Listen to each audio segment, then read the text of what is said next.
ನಮಸ್ಕಾರ, ಚಿಟ್ಟೆ ಹೆಜ್ಜೆಗೆ ಸ್ವಾಗತ. ಇದೇ ಆಗಸ್ಟ್ 15ರ ಶನಿವಾರದಂದು ರಾತ್ರಿ 7 ಗಂಟೆಯಂದು ಕ್ವಾಟ್ಲೆ ಕಿಚನ್ ಸೀಸನ್ 2ರ ಗ್ರ್ಯಾಂಡ್ ಫಿನಾಲೆ ಕಾರ್ಯಕ್ರಮ ಕಲರ್ಸ್ ಕನ್ನಡ ವಾಹಿನಿಯಲ್ಲಿ ಪ್ರಸಾರವಾಗಲಿದೆ. ಈ ಕಾರ್ಯಕ್ರಮದ ವಿನ್ನರ್ ಯಾರಿರಬಹುದು ಅನ್ನೋದನ್ನ ಈ ವಿಡಿಯೋದಲ್ಲಿ ತಿಳಿಯೋಣ. ನೀವಿನ್ನು ನಮ್ಮ ಚಿಟ್ಟೆ ಹೆಜ್ಜೆ ಚಾನೆಲ್ನ ಸಬ್ಸ್ಕ್ರೈಬ್ ಮಾಡಿಲ್ಲ ಅಂದ್ರೆ ಈಗಲೇ ಸಬ್ಸ್ಕ್ರೈಬ್ ಮಾಡಿ.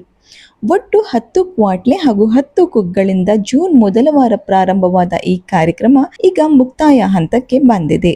ಭವಿಷ್, ರಕ್ಷಿತಾ, ಸೂರಜ್, ಓಂ ಪ್ರಕಾಶ್ ಹಾಗೂ ಮೇಘ ಈ 5 ಫಿನಾಲೆ ಸ್ಪರ್ಧಿಗಳು. ಇನ್ನು ಇವರಲ್ಲಿ ವಿನ್ನರ್ ಆಗುವ ಸ್ಪರ್ಧಿ 5 ಲಕ್ಷ ರೂಪಾಯಿ ನಗದು ಹಾಗೂ ಫಸ್ಟ್ ರನ್ನರ್ ಅಪ್ ಆಗುವ ಸ್ಪರ್ಧಿ 1 ಲಕ್ಷ ರೂಪಾಯಿ ನಗದನ್ನ ಗೆಲ್ಲಲಿದ್ದಾರೆ.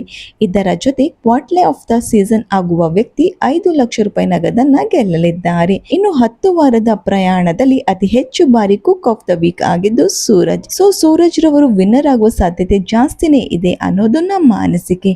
ಈ ಕುರಿತು ನಿಮ್ಮ ಅನಿಸಿಕೆಗಳನ್ನ ಕಮೆಂಟ್ ಮೂಲಕ ತಿಳಿಸಿ. ವಿಡಿಯೋ ಇಷ್ಟವಾಗಿದ್ದಲ್ಲಿ ಲೈಕ್ ಹಾಗೂ ಶೇರ್ ಮಾಡಿ. Thank you.